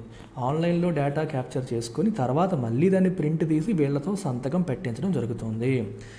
అర్థమవుతుందా? ఆన్లైన్లోనే జరిగితే ఏమవుతుంది? ఎలక్ట్రానిక్ సిగ్నేచర్ అయిపోయినట్టు. ఇప్పుడు మొత్తం అంతా ఆన్లైన్ అనుకోండి, కంప్లైనెంట్ సిగ్నేచర్ కూడా ఆన్లైన్లోనే ఎలక్ట్రానికల్గా జరిగిపోయినట్టు. కానీ ఇప్పుడు ఉన్న పరిస్థితుల్లో ఈ సిగ్నేచర్ అనేది ఇంకా ఎలక్ట్రానిక్ సిగ్నేచర్ ఇంకా యాక్సెప్ట్ చేయలేదు. సో ఆన్లైన్ ఫెసిలిటీ ఏదైతే ఉందో it will only have limited efficacy మాత్రమే అని చెప్పడం జరుగుతుంది. అయినప్పటికీ కూడా ఈ సిగ్నేచర్ లేదా మన ఈఎఫ్ఐఆర్ వల్ల కనీసం 2 బెనిఫిట్స్ ఉన్నాయని చెప్పేసి అంటున్నారు. ఎలక్ట్రానికల్గా ఇన్ఫర్మేషన్ తీసుకోవడం వల్ల 2 బెనిఫిట్స్ ఉన్నాయి. ఏంటది? మొదటిది, the police will have to take cognizance of the complaint as the system will automatically generate receipt. ఎప్పుడైతే ఎలక్ట్రానికల్గా చేస్తారో సిస్టమ్ ఆటోమేటికల్గా రిసిప్ట్ జనరేట్ చేస్తుంది, ఎఫ్ఐఆర్ నెంబర్ అసైన్ అయిపోతుంది. సో పోలీసు తప్పించుకుంటాను అనడానికి అవ్వదు. మామూలు ఫిజికల్ కాపీ అనుకోండి, చింపేయచ్చు, వాళ్ళు వెళ్ళిపోయాక చింపేసి పక్కన పడేయచ్చు, ఇట్లాంటివి జరిగే అవకాశం ఉంటుంది. ఎప్పుడైతే ఎలక్ట్రానిక్ అయిపోతుందో రికార్డ్ అయిపోతుందో రిసిప్ట్ నెంబర్ జనరేట్ అయిపోతుంది, తప్పించుకోవడానికి లేదు. They have to take cognizance, they have to take note of the క్రైమ్ని వాళ్ళు ఖచ్చితంగా దానిపైన యాక్షన్ తీసుకోవాల్సిన పరిస్థితి వస్తుంది. This will ensure almost free registration of the crime. ఖచ్చితంగా క్రైమ్ రిజిస్టర్ చేసే పరిస్థితి తీసుకొస్తుంది. Second, they will not be able to change the contents of the complaint. చేతితో రాసింది తర్వాత మార్చేయచ్చు, ఎరేజ్ చేసి లేదా మార్కర్ పెన్ పెట్టి ఏదైనా చేసే అవకాశం ఉంటుంది. ఆన్లైన్లో చేస్తున్నారు కాబట్టి వాళ్ళు మార్చలేదు, మార్చినా ఎడిటింగ్ చేసినట్టు తెలిసిపోతుంది, హిస్టరీలో కనిపిస్తుంది. This is the advantage. అంటే మనకి ట్రాన్స్పరెంట్గా కంప్లైంట్ అనేది ఉండే అవకాశం అనేది మనకి ఇక్కడ కనిపిస్తుంది. ఓకేనా? So this is the story of e-FIR. ఇప్పుడు లా కమిషన్ మీకు ఏం చెప్పింది ఫైనల్గా అంటే, ఏ కేసెస్లో అయితే ఎక్యూజ్డ్ ఈజ్ నాట్ నోన్, అంటే మనకి ఎక్యూజ్డ్ అంటే ఎవరైతే నేరం చేశాడని మనం భావిస్తున్నాం వాళ్ళు మనకి తెలియదు అనుకోండి, ఆ కేసెస్లో రిజిస్ట్రేషన్ ఆఫ్ ఎన్ ఈఎఫ్ఐఆర్ని అలో చేయాలి ఫర్ ఆల్ కాగ్నిజబుల్ అఫెన్సెస్ అంటున్నారు. ఈఎఫ్ఐఆర్లో రిజిస్టర్ చేయాలి. ఇప్పుడు మీరు అడగొచ్చు, accused is not known, kidnap అని తీసుకోండి. కిడ్నాప్ జరిగింది, ఎక్యూజ్డ్ ఎవరో మనకు తెలుసా? ఎవడు కిడ్నాప్ చేసాడో తెలియకపోవచ్చు. అలాగే థెఫ్ట్, ఎవడు దొంగతనం చేసాడో తెలియదు. ఇలాంటి కేసెస్ అన్నీ కూడా మనకి ఎక్యూజ్డ్ ఈజ్ నాట్ నోన్. అలాగే మర్డర్, ఎవరు మర్డర్ చేశారో మనకి తెలియాలనే రూల్ లేదు కదా. ఇలాంటి కేసెస్లో మీరు ఈఎఫ్ఐఆర్ని అలో చేయొచ్చు అని చెప్పేసి లా కమిషన్ చెప్తోంది. ఓకే. అలాగే ఎక్యూజ్డ్ ఈజ్ నోన్ అనుకోండి, తెలుసు అనుకోండి, అప్పుడు registration of an eFIR may be allowed for cognizable offences where in the punishment provided in the IPC and other law is up to 3 years. Accused పలానా వ్యక్తి అని చెప్పి నువ్వు పేరుతో సహా కంప్లైంట్ ఇచ్చావు అనుకో, అప్పుడు 3 సంవత్సరాల లోపు శిక్ష పడే కేసెస్లో ఈఎఫ్ఐఆర్ని అలౌ చేయొచ్చు అని లా కమిషన్ చెప్తోంది. 3 సంవత్సరాల లోపు శిక్ష ఉండే కేసెస్ ఏవైతే ఉంటాయో అలాంటి క్రైమ్స్కి మీరు ఈఎఫ్ఐఆర్ని అలౌ చేయొచ్చు అనేది మనకి ఇక్కడ కనిపిస్తుంది. Okay. So this is the story of this article. E-FIR వైపు వెళ్ళండి అని చెప్పి ఎవరు అంటున్నారంటే మనకి లా కమిషన్ అంటుంది. అయితే కొంచెం జాగ్రత్తగా, దానివల్ల బెనిఫిట్స్ ఉన్నాయి. కంప్లైంట్ చేంజ్ చేయడానికి అవ్వదు, కంప్లైంట్ అలాగే ఉంటుంది. రెండోది వాళ్ళు నెంబర్ ఆటోమేటిక్గా జనరేట్ అయిపోతుంది. ఇవన్నీ అడ్వాంటేజెస్. కాకపోతే ప్రొసీజర్ ఇంకా కంప్లీట్ కాలేదు, ఎందుకంటే సంతకం పెట్టడం అనేది మోస్ట్ ఇంపార్టెంట్ ఆస్పెక్ట్. ఆన్లైన్లో ఇన్ఫర్మేషన్ గ్యాదర్ చేసాక మళ్ళీ సైన్ అనేది ఫిజికల్గానే చేయాల్సిన పరిస్థితులు ప్రస్తుతానికి ఉన్నాయి. హ్యూమన్ ఇంటర్వెన్షన్ అనేది ఇప్పటికీ జరుగుతుందన్నమాట, సంతకం లేకుండా అవ్వదు. సో ఈ అథెంటికేషన్ గురించి కానీ డిజిటల్ సిగ్నేచర్ గురించి కానీ ఈ ఆర్టికల్లో ఎక్కడ ఈ లా కమిషన్ రిపోర్ట్లో మెన్షన్ చేయలేదు. కానీ ఈ ఆర్టికల్ ఏం చెప్తుందంటే, we can also make use of ఈ అథెంటికేషన్ టెక్నిక్. ఇప్పుడు ఇన్ఫర్మేషన్ టెక్నాలజీ యాక్ట్ 2000లో డిజిటల్ సిగ్నేచర్ లేదా ఈ అథెంటికేషన్ గురించి మాట్లాడారు ఫర్ సైనింగ్ కంప్లైంట్స్. ఈ చట్టంలో ఏం చెప్తున్నారంటే, any information rendered or made available in electronic form and accessible to be usable for a subsequent reference is legally acceptable. Similarly, any electronic record can be authenticated by such electronic signature or electronic authentication technique which is considered reliable. ఇప్పుడు Aadhaar eKYC చేస్తాం, అట్లా అయినా చేయొచ్చు, లేదా digital signature పెట్టే technologies వచ్చాయి, వాటిని ఉపయోగించవచ్చు. మనిషి ఫిజికల్గా ప్రింట్ తీసి సంతకం పెట్టి మళ్ళీ అప్లోడ్ చేయాల్సిన అవసరం లేకుండా వీటిని already information technology act allow చేస్తుంది. ఈఎఫ్ఐఆర్లో కూడా దాన్ని ఇంక్లూడ్ చేస్తే బాగుంటుంది అనేది ఇక్కడ రికమెండేషన్. అంటే మీరు అంతా చేశారు, సంతకం వరకు మాత్రం మళ్ళీ ఫిజికల్ ప్రింటింగ్ వరకు ఎందుకు వెళ్ళాలి, దాన్ని కూడా డిజిటల్ అథెంటికేషన్ చేయొచ్చు కదా అనేది పాయింట్ అనమాట. అర్థమవుతుందా? అది స్టోరీ. అంతే, మిగిలినంతా మీకు అవసరం లేదు. Procedural aspects which are not very important. So the only thing that you can take away from this article, మళ్ళీ ఒక్కసారి రివిజన్ చేస్తున్నాను. What is FIR, what is cognizable, what is non cognizable offence, what is zero FIR, what is eFIR. ఇంతే, just conceptual topic ఇది. EFIR వల్ల వస్తున్న benefits ఏంటి, అంతే. ఈ మధ్య బాగా రిపీట్ అవుతున్న article, Kerala moves Supreme Court against governor again. గవర్నర్కి వ్యతిరేకంగా కేరళ సుప్రీం కోర్టుకి మళ్ళీ వెళ్ళింది. ఎందుకు వెళ్ళింది, ఏంటి కథ అనేది మనం ఒకసారి చూద్దాం. ఓకేనా? ఈ రోజు వస్తుంది గవర్నర్ పైన, కేరళ వెళ్తుంది, పంజాబ్ వెళ్తుంది, తమిళనాడు వెళ్ళింది, అంతకుముందు తెలంగాణ వెళ్ళింది. సో గవర్నర్స్ ప్రాబ్లమ్స్ క్రియేట్ చేస్తున్నారు. సో న్యూస్ ఒకసారి చూసేసి మళ్ళీ కొంచెం బ్యాక్గ్రౌండ్ మళ్ళీ వచ్చింది కాబట్టి ఇవాళ ఫస్ట్ టైం చూసిన వాళ్ళకి హెల్ప్ అవుతుందని మళ్ళీ రిపీట్ చేస్తున్నాను. సో కేరళ గవర్నమెంట్ ఏం చేసిందంటే సుప్రీంకోర్టుకి వెళ్ళింది for the second time against governor Arif Mohammad Khan. ఎందుకు? Accusing him of trying to defeat the rights of the people యొక్క రైట్స్ని ఆయన డిఫీట్ చేస్తున్నారు by sitting on several crucial bills, especially those addressing the post covid public health కన్సర్న్స్ని address చేస్తూ మేము తీసుకొచ్చిన రకరకాల బిల్స్ని ఆయన ఓకే చేయకుండా కూర్చోవడం వల్ల ప్రజల యొక్క రైట్ టు లైఫ్ దెబ్బతింటోంది. ఆర్టికల్ 21 ఆఫ్ ది పీపుల్ దెబ్బతింటోంది, మీరు యాక్షన్ తీసుకోమని చెప్పండి, అతనికి డెడ్ లైన్ ఇవ్వండి అని చెప్పి కేరళ వాళ్ళు సుప్రీంకోర్టుకి వెళ్ళడం జరిగింది. అయితే we have to talk about one important article called article 200. When ever you talk about governors assent to bills article 200 గురించి మాట్లాడుకోవాలి. సో ఆర్టికల్ 200 ఏం చెప్తుందంటే, 2 houses SLA state legislative assembly, state legislative council ఉంటే కౌన్సిల్ రెండింట్లో అప్రూవ్ అయిన bill governor దగ్గరికి వచ్చినప్పుడు governor దగ్గర ఉన్న ఆప్షన్స్ ఏంటి? Governor can give his Accent అంటే అప్రూవల్ ఇవ్వవచ్చు. గవర్నర్ అప్రూవల్ ఇస్తే అది యాక్ట్ కింద మారిపోతుంది. లేదా విత్ హోల్డ్ ఎసెంట్ అంటే అప్రూవల్ ఇవ్వకపోవచ్చు. అప్రూవల్ ఇవ్వకపోయినప్పుడు ఆయన ఏం చేస్తారు? He has to return it to లెజిస్లేచర్కి రిటర్న్ చేయాలి.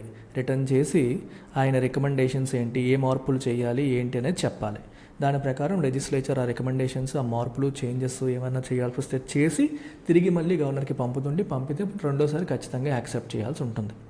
He can either withhold assent. In that case, he must return it to the legislature. మూడవది, he can also reserve the bill for president's consideration.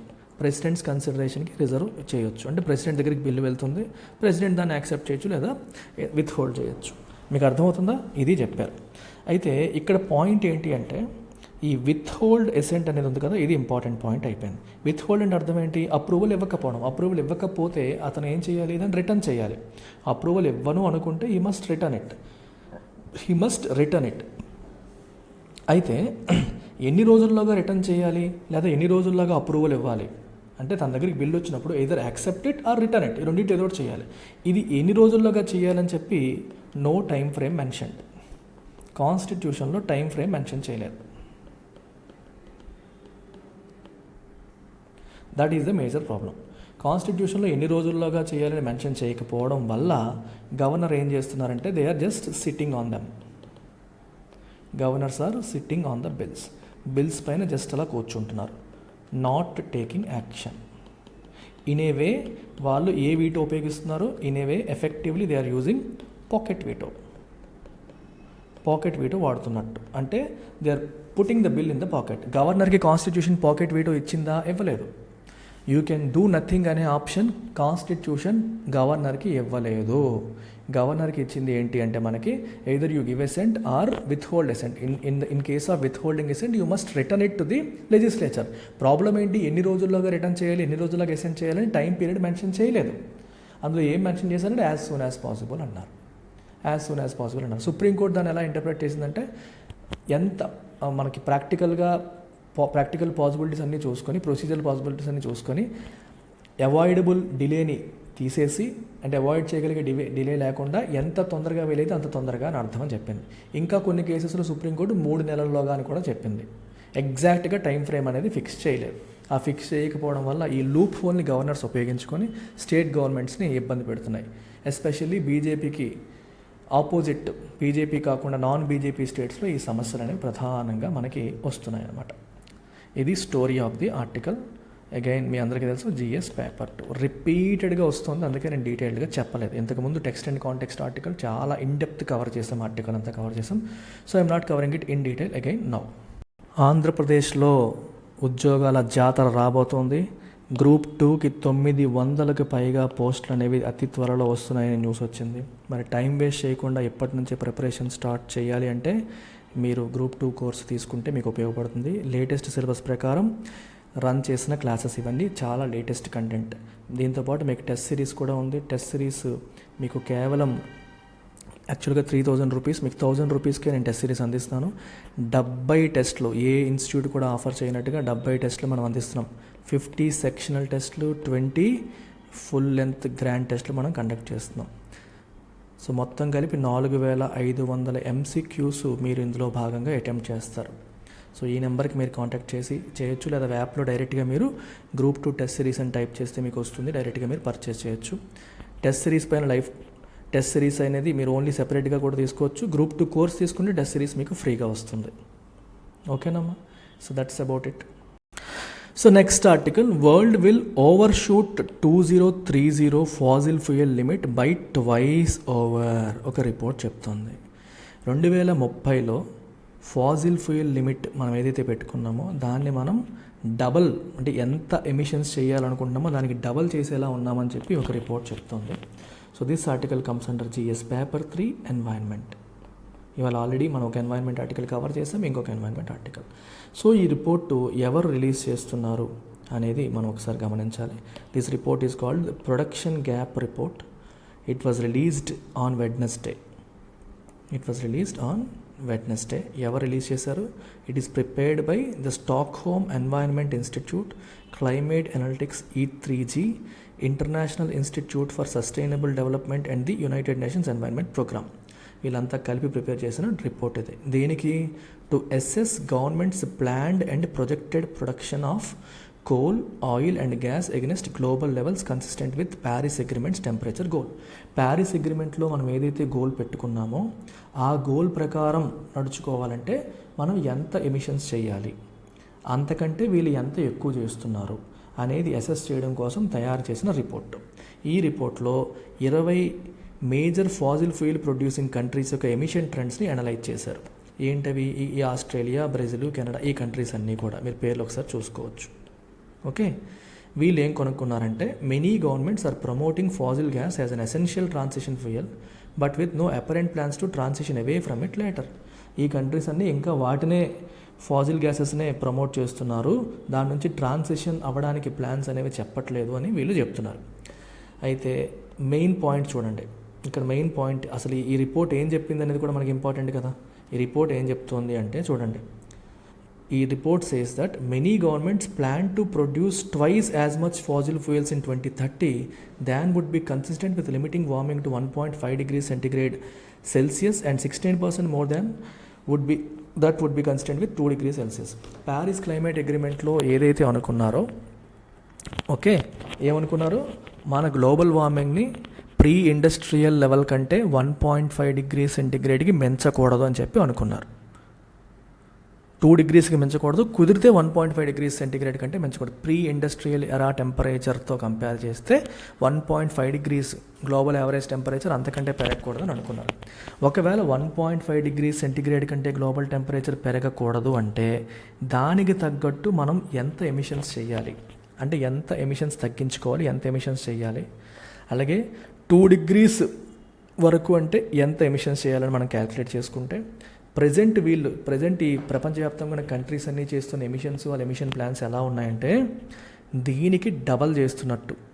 ఇది E1 అనుకోండి, 1.5 degreesకి consistent emissions ఇది అనుకోండి. ఇది E2 అనుకోండి, 2 degrees Celsius వరకు పెరగొచ్చు temperature అంటే ఎంత ఎమిషన్స్ చేసుకోవచ్చు అని అర్థం. ఆ ఎమిషన్స్ E2 అనుకోండి.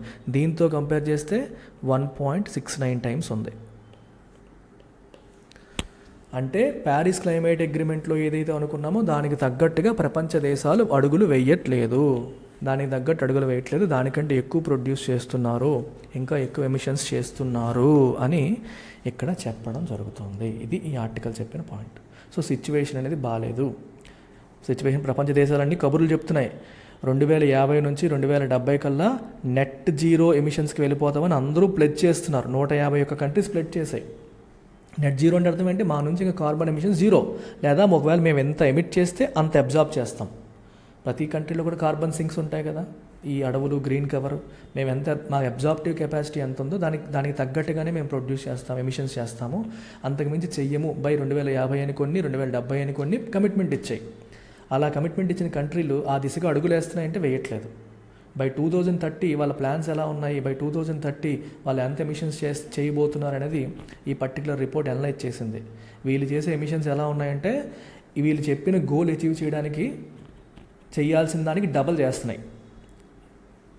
ఒక X tons CO2 మాత్రమే ప్రొడ్యూస్ చేయాలంటే 2X tons ప్రొడ్యూస్ చేస్తున్నారు వీళ్ళు. అలా ఉంది వీళ్ళ పరిస్థితి అని చెప్పి ఈ రిపోర్ట్ చెప్తుంది. సో రిపోర్ట్ ఎవరు రిలీజ్ చేశారనే పాయింట్ మీకు ఫ్యాక్చువల్ ఇన్ఫర్మేషన్ ప్రకారం అవసరం. ఇక్కడ ఉన్న ఇన్ఫర్మేషన్ మీరు నోట్ చేసుకుంటే సరిపోతుంది. బియాండ్ దట్ ఈ ఆర్టికల్ అంతకంటే అవసరం లేదు. సో ఈ ఆర్టికల్ ఇంకొక ఇంపార్టెంట్ పాయింట్, మనకి ఈ సంవత్సరం COP సమ్మిట్ దుబాయ్లో జరగబోతుంది. COP 28 conference of parties which is a highest level meeting of UNFCCC, United Nations framework convention on climate change. ఈ కంట్రీస్ అన్నీ కూడా ఈ కాన్ఫరెన్స్ ఆఫ్ పార్టీస్ అనే మీటింగ్లో పార్టిసిపేట్ చేస్తాయి ఎవ్రీ ఇయర్. లాస్ట్ ఇయర్ది 27, ఇప్పటిది 28. 190 కంట్రీలు ఈ సంవత్సరం దుబాయ్లో మీటింగ్ అవ్వబోతున్నాయి to participate in this.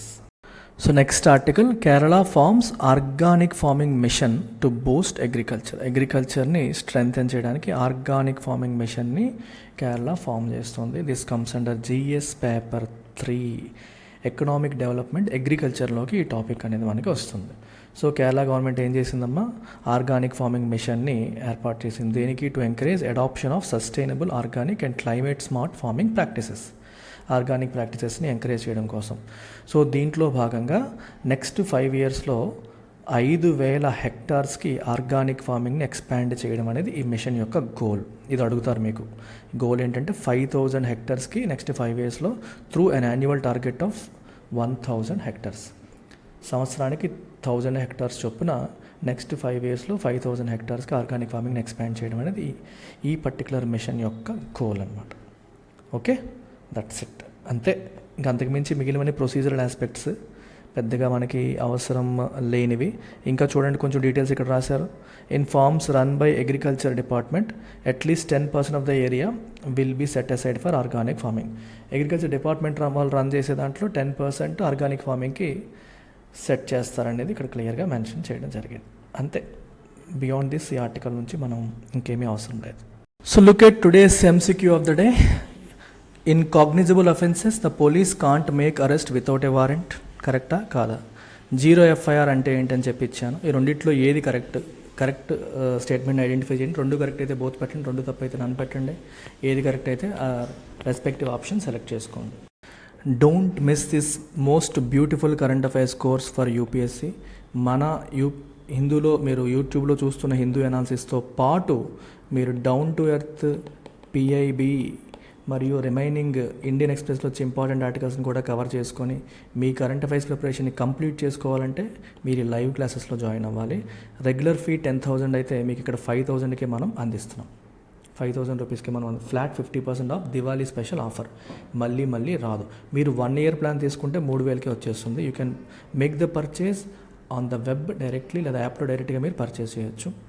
Daily, weekly, monthly PDFs ఉంటాయి. వీక్లీ, మంత్లీ టెస్ట్లు ఉంటాయి. ప్రిలిమ్స్ ముందు రివిజన్ సిరీస్ కూడా మనం కండక్ట్ చేస్తాం. So make use of this opportunity. ఇంకా మోర్ ఇన్ఫర్మేషన్ కోసం ఈ నెంబర్కి మీరు కాంటాక్ట్ చేయొచ్చు. సరేనా? Take care.